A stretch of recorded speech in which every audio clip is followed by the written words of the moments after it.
You managed Don Jazzy. The Banj and Don Jazzy. You managed the Banj as well. Yeah, actually.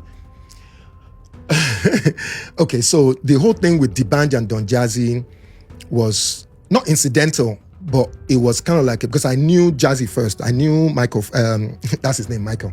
I've always known him as Michael E for a long time before he started calling himself Don Jazzy. His full name back then, his full nickname was Sex. He used to put sexy in front of it. Sexy Don Jazzy.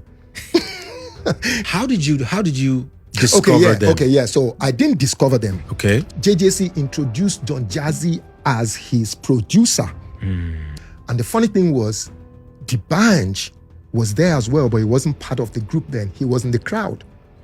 He was in the crowd hyping them up. Like basically waiting for his opportunity to join the group. That's crazy. And become, yeah. The Banj had introduced himself to me. Because the Banj is very smart. That boy, like he had a plan when he was coming from, what he wanted to do. Yeah. So he recognized who was who. DJ Abbas, Ayo Shonaiya, even Solek, JJ's, he knew who would get him to where he wanted. So he introduced himself to me, and I, yeah. And I remember he introduced himself by saying, oh yeah, Rugged Man is my friend. So that he knows that I know Rugged Man. It's another very important person in the industry, Rugged Man. By October, I had brought Tribesmen and Tetula to do the show for the Independence show. So the Independence show happened on October the 3rd. And of course, I got them like a 6 months visa. But the thing is, they only just stayed for another couple of weeks before they went back. They were even living in my house.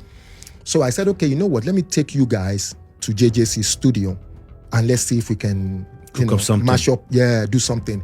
And then we did. But by the time we got to JJC's studio in Borough, JJC is like JJC is another guy that, how should I, he's a leader of men. Shout out to him. JJC Abdul, like much respect. Yeah. He had some money because, like JJC was a millionaire. Already? In pounds. Yeah, at that time. So he had a whole building.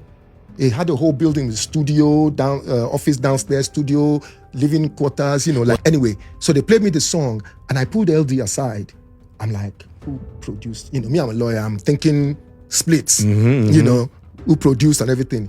He said, well, I kind of like me and JJC and that Michael guy. That was Don Jazzy. That Michael guy. Yeah, everybody still called him Michael then, even though he had started calling himself Don Jazzy. So he said, okay, I did some parts. They just